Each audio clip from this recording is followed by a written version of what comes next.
Novdec 2025 Core Mathematics Paper 2, Compulsory Question 4. Given that tan theta is 15 on 8, where theta is located in the first quadrant, we know that the range of angles in the first quadrant is from 0 degrees to 90 degrees. So with this, we have to evaluate this particular expression. So we have a common fraction. The numerator, we have 2 sine theta. In the denominator, we have sine theta minus 3 cos theta. So solution. Now the first thing we need here is our right angle triangle. So we have our right angle triangle. I am naming this triangle as triangle A, B, C. Now we've also been given tan theta. So the next thing I do is that I need to represent my acute angle, which is theta. So I'm representing this angle here as theta. So how do we solve this particular question? Now, you could see that we've been given a common fraction for tan theta. So tan theta, this is the common fraction, 15 on 8. So what we need to do is that we also need to find common fraction for sine theta as well as cos theta. We need a common fraction for sine theta as well as cos theta. So how do we do that? Let's recall from SOHCAHTOA. We have SOHCAHTOA.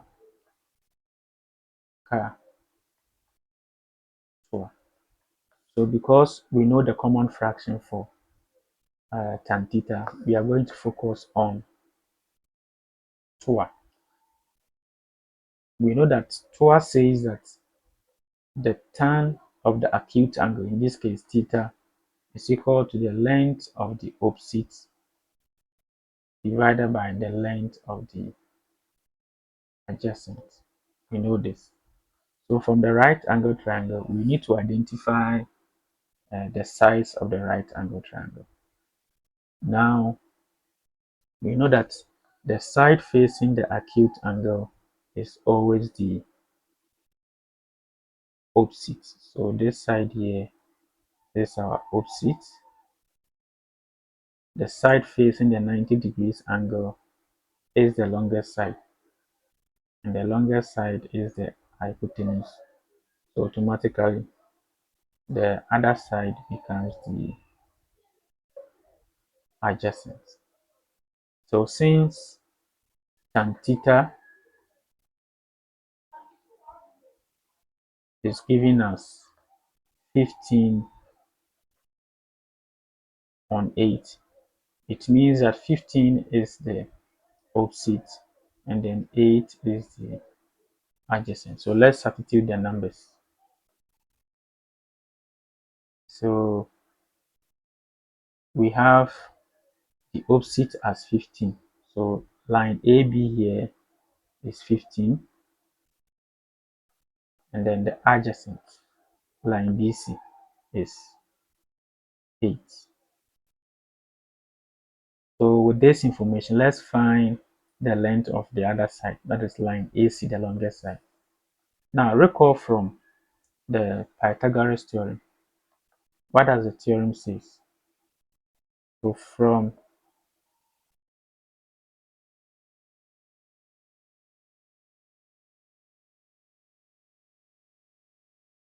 the Pythagoras theorem,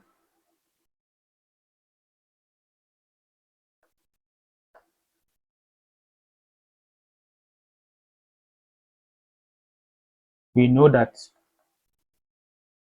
the length of the longest side, that is the length of the hypotenuse, the squared of the length of the hypotenuse is equal to the sum of the squares of the other two sides. So we know that the length of the hypotenuse giving us line AC. So AC squared should be equal to the sum of the squares of the other two sides.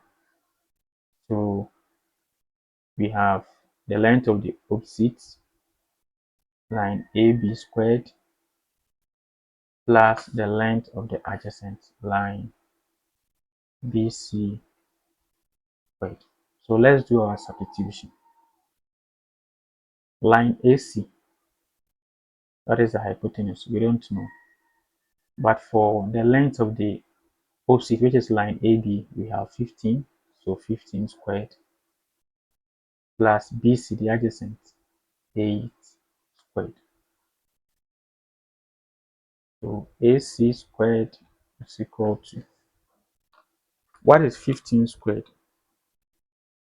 15 squared is 225, and then 8 squared, that is 64. So AC all squared is equal to 225 plus 64. We have 289. AC squared is equal to 289. We are looking for the length of AC, not AC squared. So we want to do away with the square. So we need to take the square root on both sides. Once we take the square root on both sides, the square root and the squared will cancel out. So we'll be left with the length of AC being equal to the square root of 289. And that is 17. So from the right angle triangle, the hypotenuse measures 17 units. We are almost done. So once we know all the length of the sides of the right angle triangle, we should be able to find a common fraction for sine theta. So let's see sine theta. So we know that sine theta is equal to the length of the opposite divided by the length of the hypotenuse. So we just do our substitution. From the right angle triangle, we know that the opposite measures 15 and the hypotenuse, the longest side, measures 17. So sine theta is equal to 15 on 17. Next, let's also find cos theta, common fraction for cos theta. So cos theta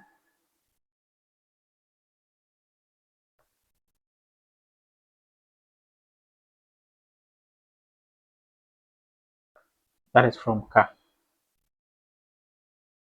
So from K, we know that the cos of the acute angle, that is theta, is equal to the length of the adjacent.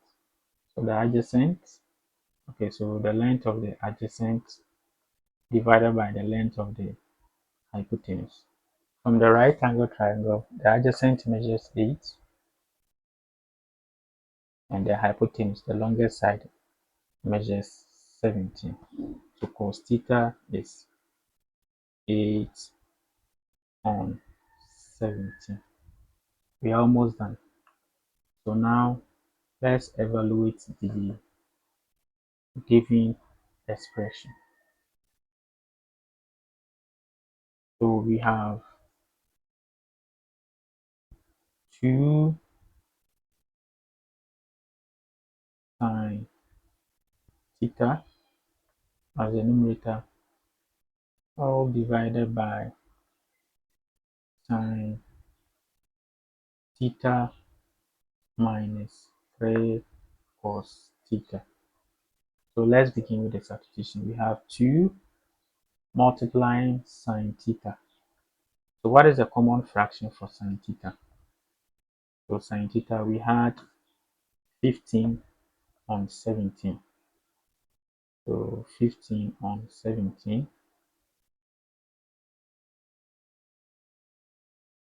all divided by sine theta. So sine theta is still 15 on 17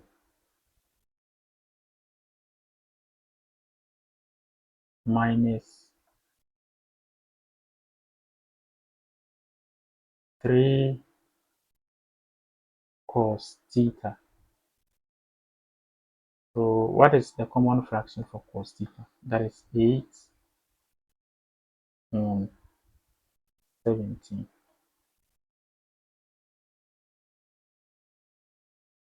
Okay, so let's simplify further.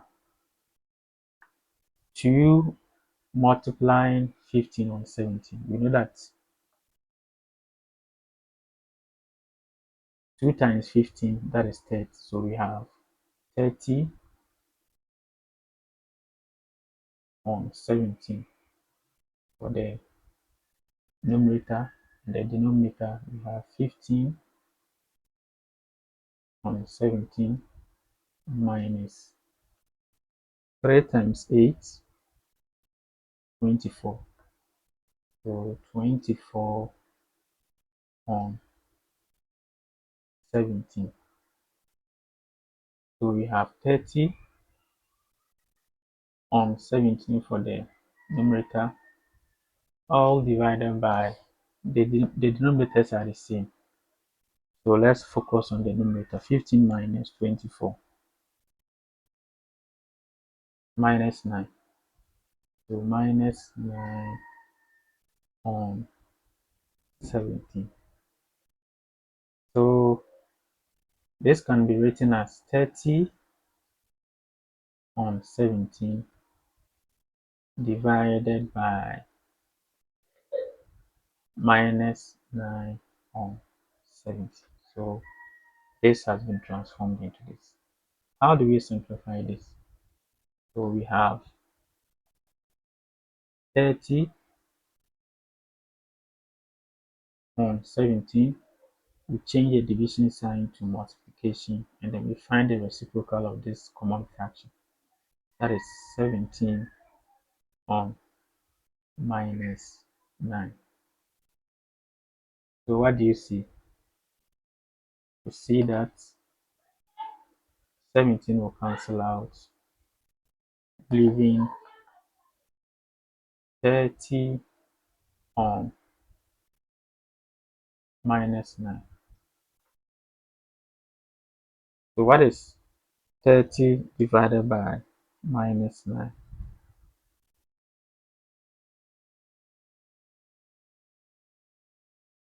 So we have our final answer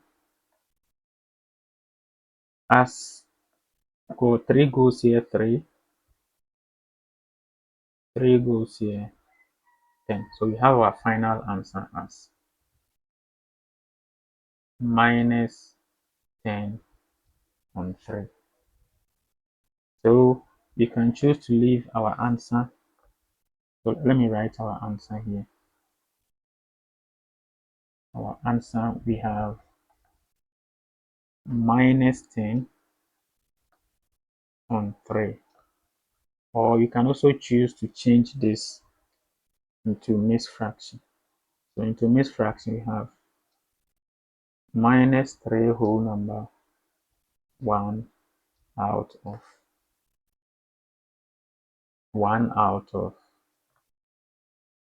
3.